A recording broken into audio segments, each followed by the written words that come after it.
Hello YouTube, greeting returning viewers, greeting ladies and germs. Thank you all so much for watching all these videos that I've published, and thank you for really enjoying these Palm videos that I've made and providing so many comments.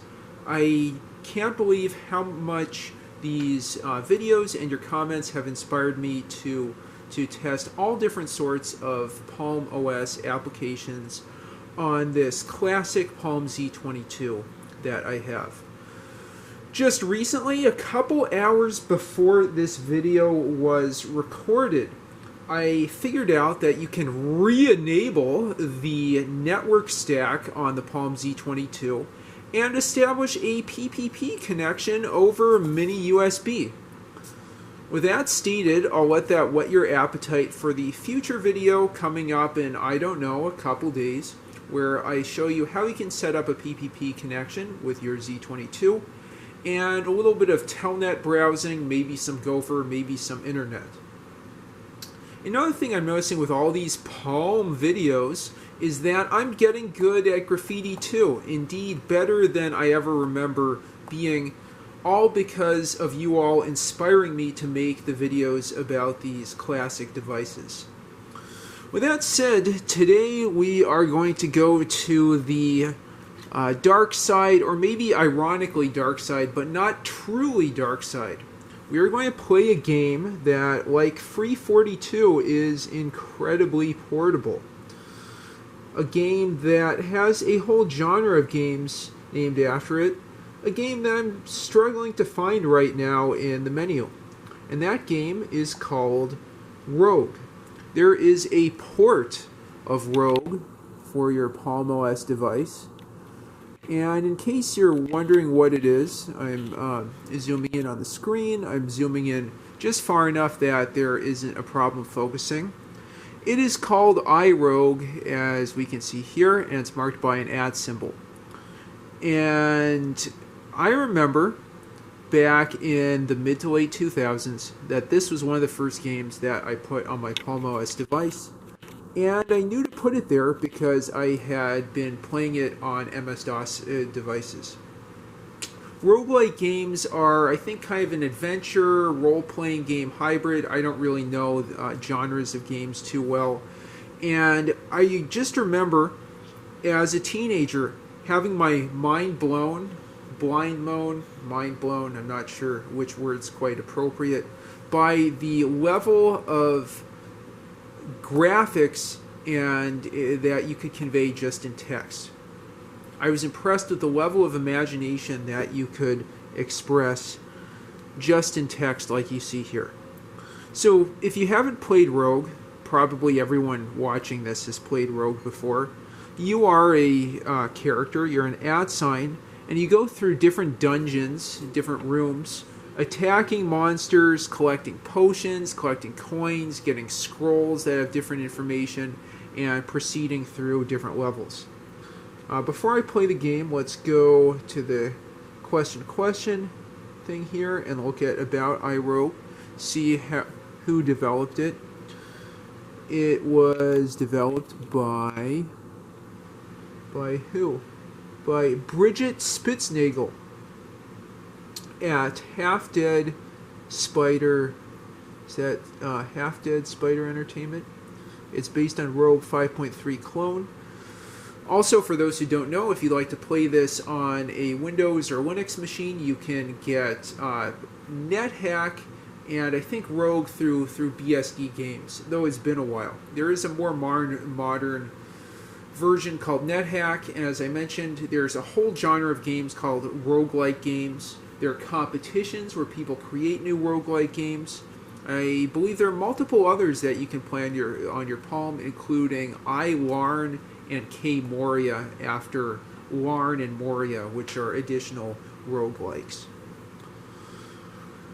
In the spirit of portable games and programs, I'll also go through Simon Tatham's puzzle collection that I have on the Z22, and perhaps Robot Finds Kitten, which is a truly Zen game.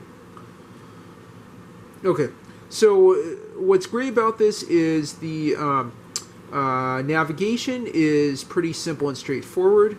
You can go east by going to the right, west by going to the left, north. I guess you'd call that north. Since you're not going up and down, that's different. You can find doors into subsequent levels to go up and down, and yeah. So up here to go north, and then down at the bottom of the screen to go south. I believe you can also go northwest, northeast, southeast, and southwest.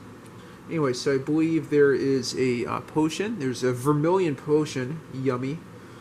Some gold. And now I'm going to kill that floating eye. Just by hitting it, in that case, just, aiming towards it.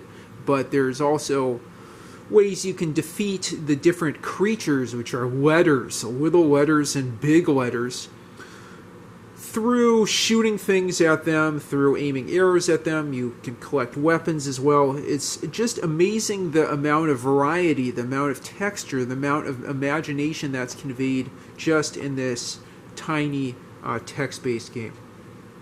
It's not quite like a roguelike that you'd see on a DOS PC or Linux, in the sense you just get portions of the whole map visible to you.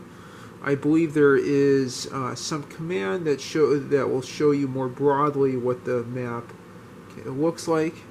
There you go. And of course, there's some rooms that haven't been exposed yet. Tap anywhere when done. This is incredibly full-featured, full roguelike that I think fits in about 100 kilobytes. So it's not that big at all. Oh, there's a bunch of monsters in this room. I got some experience points. It told me welcome to level 2.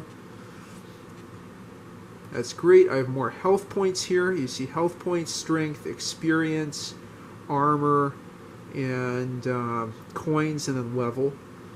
Just like you'd expect in a standard roguelike. Again, this is a game that's designed to be text-based for command line systems, but even on a touchscreen GUI operating system like Palm OS, it plays great. There we go. That, what would you call that? That percent sign. I apologize for the ums. That percent sign is a door that takes us to the next level. I'm just going to traverse a little bit further through this level. I think you get a sense of what the gameplay is like. This is really quite fun, quite attention-grabbing. It is a very addictive game, I will warn you about that. But, a great thing to do in car rides or bus rides or what have you. Waiting for the train. We'll go to the map and see if we're missing anything. I think it's... And look at that. Even the map, you can see where the door is to the next level. One thing I'll note about the game is there's some levels where you just end up in a room with a lot of monsters, like I'm experiencing here. There we go, killed some monsters. You can use the dot key to rest, and you'll see your health points go up over time. After fighting some monsters, it's good to rest. That's good life advice there. You can see me going up to 13 health points, 14 health points, and so on. I'll just go ahead to the next level. I might end up dying here. I press the down key